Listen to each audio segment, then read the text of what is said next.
Maligayang pagdating sa ating paglalakbay sa pagtuklas ng kaligayahan, isang konsepto na matagal ng pinag-iisipan ng sangkatauhan. Ngayon, ating sisilipin ang siyentipiko, psikolohikal, relihiyoso at pilosopikal na pananaw sa kung ano ang tunay na kahulugan ng pagiging masaya. Samahan niyo ako sa paglalakbay na ito habang ating tinutuklas ang masalimuot na kahulugan ng kaligayahan at tuklasin ang mga bagay na nagbubuklod sa ating lahat sa pandaigdigang paghahanap na ito. Ang paghahanap ng kaligayahan ay hindi lamang isang makabagong paghahanap. Ito ay nag-ugat sa mga sinaunang pilosopiya at katuruang pangrelihiyon. Mula sa mga turo ni Buddha hanggang sa mga pilosopiya ni Aristotle, ang paghahanap ng kaligayahan ay isang mahalagang tema. Sa mundo ngayon, hinahanap natin ang kaligayahan sa iba't ibang paraan, maging sa pamamagitan ng mindfulness, therapy o komunidad. Ang kaligayahan ay madalas nating nakikita sa mga koneksyon na ating ginagawa at sa mga komunidad na ating binubuo. Ito ay nasa mga simpleng sandali ng kagalakan, ang sama-samang pagtawa at ang bigkis ng pagmamahal kung saan natin matatagpuan ang tunay na kaligayahan. Habang ating sinusuri ang iba't ibang aspeto ng kaligayahan, ating napagtatanto na ito ay isang maraming mukha na paglalakbay. Isang paglalakbay na lubos na personal, ngunit pangkalahatang nararanasan. Kaya, sabay-sabay nating simulan ng pagtuklas na ito at alamin kung ano ang tunay na kahulugan ng pagiging masaya. Sa loob ng maraming siglo, ang pag-aaral tungkol sa kaligayahan ay nasa kamay lamang ng mga pilosopo at teologo. Ngunit sa mga nakalipas na dekada, hinarap ito ng agham sa paghahangad na maunawaan ang biolohikal na pundasyon nitong mahirap hulihing estado. Sa kaloob-looban ng masalimuot na network ng utak ng tao, isang simponya ng mga chemical ang gumaganap ng mahalagang papel sa ating karanasan ng kaligayahan. Ang mga neurotransmitter tulad ng dopamine, serotonin at oxytocin ay nangunguna sa masalimuot na sayaw ng kaligayahan. Ang dopamine, na kadalasang tinatawag na feel-good neurotransmitter, ay bumubuhos sa ating utak kapag tayo ay nakararanas ng kasiyahan na nag-udyok sa atin na maghangad ng mga kapaki-pakinabang na karanasan. Ang serotonin ay may mahalagang papel sa pag-regulate ng mood, pagtulog at gana sa pagkain na nag-aambag sa pakiramdam ng pagkakontento at kagalingan. Ang oxytocin, ang cuddle hormone, ay inilalabas sa panahon ng social bonding na nagpapatibay ng pakiramdam ng tiwala, pagmamahal at koneksyon. Ngunit ang kaligayahan ay hindi lamang isang panandaliang pakiramdam na dulot ng mga chemical na mensaherong ito. Sakop nito ang parehong hedonic at eudaimonic na dimensyon. Ang hedonic na kaligayahan ay parang isang pagsabog ng matingkad na kulay, panandalian ngunit matindi. Ang eudaimonic na kaligayahan ay isang mas malalim at mas matagal na uri ng kagalingan, katulad ng tahimik na kasiyahan ng isang buhay na nabuhay ng maayos. Ang evolutionary psychology ay nag-aalok ng isa pang lente upang tingnan ang kaligayahan. Mula sa perspektibong ito, ang kaligayahan ay isang malakas na motivator na nagtutulak sa atin na gumawa ng mga pag-uugali na nagpapahusay sa ating kaligtasan at pagpaparami. Sa pamamagitan ng pag-unawa sa biolohikal na pundasyon ng kaligayahan, mas lalo nating pinahalagahan ang kapangyarihan at kahalagahan nito sa ating buhay. Ang siyentipikong pag-aaral ng kaligayahan ay hindi lamang nagpapakita ng masalimuot na ugnayan ng kemika sa utak, kundi binibigyang diin din ang kahalagahan ng mga pagpili sa pamumuhay sa pagpapahusay ng ating kagalingan. Ang regular na pisikal na aktibidad, balanseng dieta at matibay na koneksyon sa lipunan ay pawang siyentipikong napatunayan na nagpapalakas ng antas ng kaligayahan. Ang pagsali sa mga malikhaing gawain at paghahanap ng layunin sa buhay ay malaki rin ang naiaambag sa ating pangkalahatang pakiramdam ng kaligayahan. Sa huli, ang siyentipikong perspektibo sa kaligayahan ay nagbibigay sa atin ng mahalagang kaalaman kung paano natin mapaunlad ang isang mas kasyasya at masayang buhay. Ang psikolohiya, ang pag-aaral ng isip at kilos ng tao, ay nag-aalok ng maraming perspektibo tungkol sa kaligayahan. Hindi tulad ng objetibong pagsukat sa kemikal ng utak, ang psikolohiya ay sumasaliksik sa subjetibong karanasan ng kaligayahan. Isang kilalang konsepto sa psikolohiya ay ang subjective well-being, isang sukatan kung paano nararanasan at sinusuri ng mga tao ang kanilang buhay. Sakop nito ang mga elemento tulad ng kasiyahan sa buhay at ang balanse sa pagitan ng positibo at negatibong emosyon. Binibigyang diin ng humanistic psychology ang personal na paglago at self-actualization. Ang mga psikolohistang tulad ni na Abraham Maslow at Carl Rogers ay nagpahayag na ang tunay na kaligayahan ay nagmumula sa pagtupad ng ating potensyal bilang tao.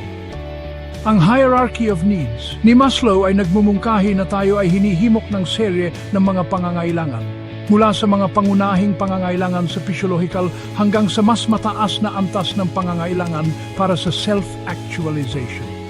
Sa tuktok ng piramiding ito ay ang self-actualization, ang ganap na pagsasakatuparan ng potensyal ng isang tao. Ang self-actualization ay hindi isang destinasyon kundi isang paglalakbay, isang panghabang buhay na proseso ng paglago, pagtuklas at pagiging. Sa paglalakbay na ito ng pagtuklas sa sarili ay madalas nating natatagpuan ang pinakamalalim at pinakamatatag na uri ng kaligayahan. Ang mindfulness at meditasyon ay mga pangunahing kasanayan sa psikolohiya na tumutulong sa mga individual na kumonekta sa kanilang panloob na sarili. Ang mga kasanayang ito ay naghihikayat ng mas malalim na pag-unawa sa sariling mga iniisip at damdamin na nagpapalakas ng pakiramdam ng panloob na kapayapaan at kasiyahan. Ang pagsali sa mga malihaying gawain ay may mahalagang papel din sa pagpapahusay ng kaligayahan. Ang pagkamalikhain ay nagpapahintulot sa pagpapahayag ng sarili at maaaring maging isang makapangyarihang labasan para sa mga emosyon. Ang mga koneksyon at relasyon sa lipunan ay mahalaga sa ating kagalingan. Ang pagbuo at pagpapanatili ng matibay na relasyon ay maaaring magbigay ng pakiramdam ng pagiging kabilang at suporta. Ang paggawa ng kabutihan at pagtulong sa iba ay maaari ring magpahusay sa ating kaligayahan. Ang pagbabalik sa komunidad ay nagpapalakas ng pakiramdam ng layunin at katuparan. Sa huli, ang kaligayahan ay isang karanasang maraming aspeto na naimpluwensyahan ng iba't ibang psikolohikal na salik. Sa pamamagitan ng pag-unawa at pag-aalaga sa mga salik na ito, maaari nating malinang ang isang mas malalim at mas matatag na pakiramdam ng kaligayahan. Mga landas tungo sa kaliwanagan, kaligayahan sa mga relihiyon sa mundo. Sa kasaysayan, ang relihiyon ay nagsilbing gabay para sa bilyon-bilyong tao na gumagabay sa kanila sa mga komplikasyon ng buhay at nag-aalok ng ginhawa sa panahon ng pangangailangan. Sentro sa maraming tradisyon ng relihiyon ang paghahanap ng kaligayahan, bagamat ang kahulugan nito at ang landas upang makamit ito ay lubos na nag-iiba. Sa Kristyanismo, ang kaligayahan ay kadalasang iniugnay sa konsepto ng pagiging mapalad, isang estado ng espiritual na kagalakan at kasiyahan na matatagpuan sa pakikipag-ugnayan sa Diyos. Ang Budismo, na nakatuon sa pagmumuni-muni at paglayo sa makamundong bagay, ay nag-aalok ng ibang pananaw. Ang kaligayahan sa Budismo ay tungkol sa paglinang ng panloob na kapayapaan sa pamamagitan ng mga gawaing tulad ng pagmumuni-muni at pamumuhay ng may kamalayan. Itinuturo ng Islam na ang tunay na kaligayahan ay nasa pagpapasakop sa kalooban ni Allah. Sa pamamagitan ng pamumuhay na naayon sa mga turo ng Quran, sinisikap ng mga individual na makamit ang espiritual na kaliwanagan at mahanap ng kasiyahan. Tinitingnan ng Hinduismo ang kaligayahan bilang isang resulta ng pamumuhay ng may kabutihan, pagtupad sa mga tungkulin at pagsisikap para sa espiritual na paglago. Ang Judaismo ay nakakahanap ng kaligayahan sa pamumuhay ng makabuluhan alinsunod sa mga utos ng Diyos at sa pamamagitan ng mga gawa ng kabaitan at pagkilos sa lipunan. Ipinapaala sa atin ng mga tradisyong ito na ang tunay na kaligayahan ay hindi lamang tungkol sa pagtupad sa ating sariling mga hangarin, kundi tungkol sa pakikipag-ugnayan sa isang bagay na mas malaki kaysa sa ating sarili. Sa maraming relihiyon, ang kaligayahan ay malapit ding nauugnay sa komunidad at mga pinagsasaluhang karanasan. Ang mga pagdiriwang, ritual at sama-samang pagdarasal ay nagsasama-sama sa mga tao na nagpapatibay ng pakiramdam ng pagiging kabilang at sama-samang kagalakan. Ang pagsasalo sa pagkain, pagdiriwang ng mga pista opisyal at pakikilahok sa mga aktibidad ng komunidad ay itinuturing ng mga paraan upang mapalakas ang mga ugnayan at mapahusay ang kaligayahan. Ang mga gawa ng paglilingkod at kawanggawa ay binibigyang diin din, dahil ang pagtulong sa iba ay pinaniniwala ang magdudulot ng kaligayahan at katuparan. Sa iba't ibang pananampalataya, ang pagsasanay ng pagmumuni-muni at pagkaroon ng kamalayan ay madalas na itinatampok bilang isang landas tungo sa panloob na kapayapaan at kaligayahan. Maging sa pamamagitan ng panalangin, pagmumuni-muni o pamumuhay ng may kamalayan, ang mga kasanayang ito ay nakatulong sa mga individual na kumonekta sa kanilang panloob na sarili at makahanap ng katahimikan. Sa huli, ang kaligayahan sa mga relihiyon sa mundo ay tungkol sa paghahanap ng balanse sa pagitan ng personal na katuparan at pag-aambag sa mas malaking kabutihan. Ang mga dialogo sa pagitan ng mga pananampalataya at mga proyekto ng komunidad ay lalong nagbibigay diin sa kahalagahan ng pagkakaisa at sama-samang kagalingan sa paghahanap ng kaligayahan. Ang mga magkakaibang landas na ito tungo sa kaligayahan ay nagpapaalala sa atin na habang ang mga kasanayan at paniniwala ay maaring magkaiba, ang pangwakas na layunin ng pagkakaroon ng isang kasyasya at masayang buhay ay isang karaniwang sinulid na nagbubuklod sa ating lahat. Isang buhay na sulit ipamumuhay, mga pilosopikal na pagninilay sa kaligayahan. Matagal nang pinag-iisipan ng pilosopiya ang tunay na kahulugan ng kaligayahan. Naniniwala si Aristotle na ang kaligayahan ang pinakamataas na layunin ng buhay ng tao at tinawag niya itong eudaimonia o ang pagunlad ng tao. Para kay Aristotle, ang eudaimonia ay ang pamumuhay ng may kabutihan at pagtupad sa potensyal ng isang tao bilang isang makatwiran at sosyal na nilalang. Tinukoy niya ang mga birtud tulad ng katapangan, katarungan, karunungan, pagtitimpi at pagkabukas palad bilang mahalaga para sa eudaimonia. Ang mga birtud na ito ay nalilinang sa pamamagitan ng pagsasanay at pag-uugali. Ang paghahanap ng birtud ay tungkol sa paghahanap ng balanse sa pagitan ng mga sugdulan. Ang tunay na kaligayahan para kay Aristotle ay wala sa mga material na bagay kundi nasa panloob na estado ng pamumuhay ng may kabutihan.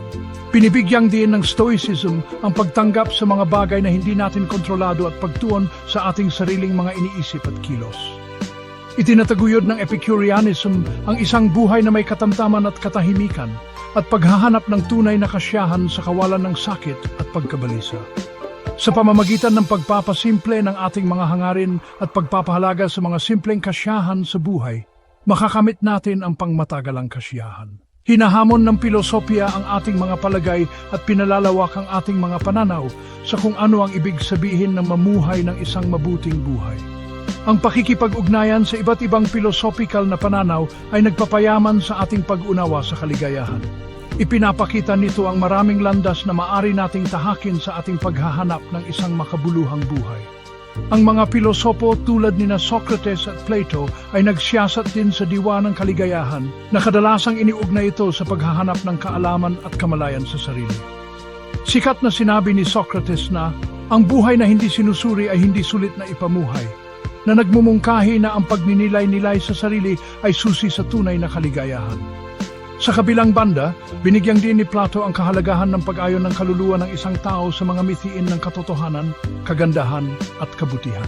Naniniwala siya na ang kaligayahan ay nakakamit sa pamamagitan ng pagkakasundo ng kaluluwa at ang paghahanap ng mas mataas na mga mithiin. Patuloy na sinisiyasat ng mga modernong pilosopo ang mga sinaunang ideyang ito, na isinasama ang mga ito sa mga kontemporaryong pag-unawa sa psikolohiya at kagalingan.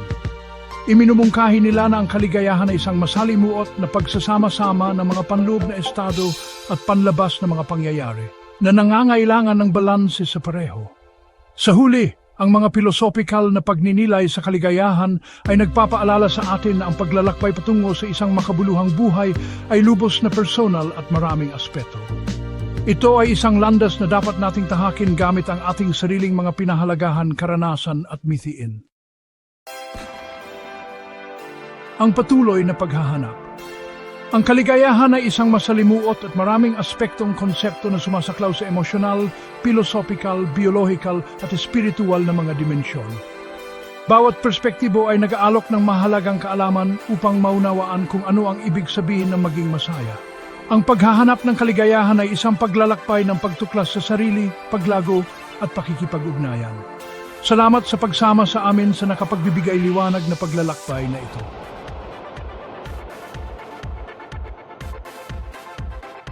Sa kasaysayan, hinanap ng mga tao ang kaligayahan sa iba't ibang anyo, mula sa material na kayamanan hanggang sa espiritual na kaliwanagan.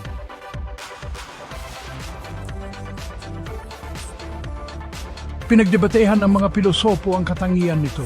Pinag-aralan ng mga siyentipiko ang mga epekto nito at ipinangaral ng mga relihiyon ang mga kabutihan nito.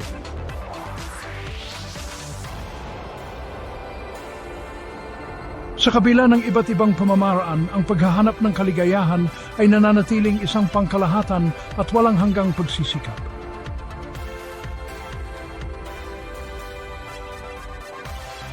Ito ay isang paglalakbay na nangangailangan ng pagsisiyasat sa sarili, pagsisikap at kahandaang lumagot ay pagbuglido.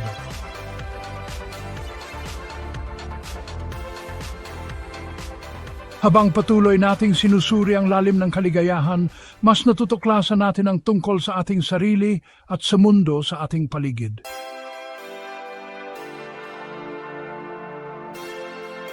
Maraming salamat sa pagsali sa amin sa nakapagbibigay liwanag na paglalakbay na ito. Naway ang iyong sariling paghahanap ng kaligayahan ay maging kasiyasya at kapaki-pakinabang. Salamat sa panood. Mag-subscribe para suportahan ang aming channel. Kapayapaan, pagmamahal at kaligayahan sa inyong lahat.